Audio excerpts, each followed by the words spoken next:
মুলতানী মাটি, এল'ভেৰা আৰু গোলাপ জল দি ধুনীয়া এটা ফেচ পেক বনাইছোঁ আৰু সকলোৱে জানে কেনেকৈ বনাব লাগে আৰু কেনেকৈ ইউজ কৰিব লাগে সকলোৱে জানে। তাৰ বিষয়ে মই একো ক'বলৈ নাযাওঁ বাৰু। মোৰ নিজৰ এটা ব্যক্তিগত কথা এটা জনাব বিচাৰিছোঁ বা ক'ব বিচাৰিছোঁ মোৰ মনৰ কথা আৰু আপোনালোকৰ আগত অকণমান শ্বেয়াৰ কৰিছোঁ। আৰু কিছুমান মানুহে ওখ চাপ, শকত ক্ষীণ বা সেইবিলাক লৈ পেলাই অকণমান হাঁহিছোঁ বাৰু। নিজৰ যাক আপোন বুলি ভাবোঁ তেওঁলোকে হাঁহে, মোক চাপৰ বুলি বহুত হাঁহিলে, কিন্তু মই একো নক'লোঁ আৰু মনটো খালি বেয়া লাগে আৰু একো নাই। ভগৱানে যদি সকলোকে একেই বনালে হয়, কাক কোনে হাঁহিলে হয়, নহয় জানো?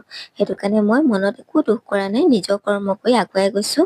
আৰু তাৰ মাজতে এজন মানুহে কৈছে যে তোমাৰ চিন্তা ধাৰণা আৰু কথা বতৰা সকলোখিনি মোৰ ভাল লাগে। সেইটো কাৰণে মোৰ আজি বহুত ভাল লাগিছে। সেইটো কাৰণে ভিডিঅ'টো বনাই পেলাই আপোনালোককো অকণ জনাইছোঁ। ভিডিঅ'টো কেনেকুৱা পালে কমেণ্ট কৰি জনাব।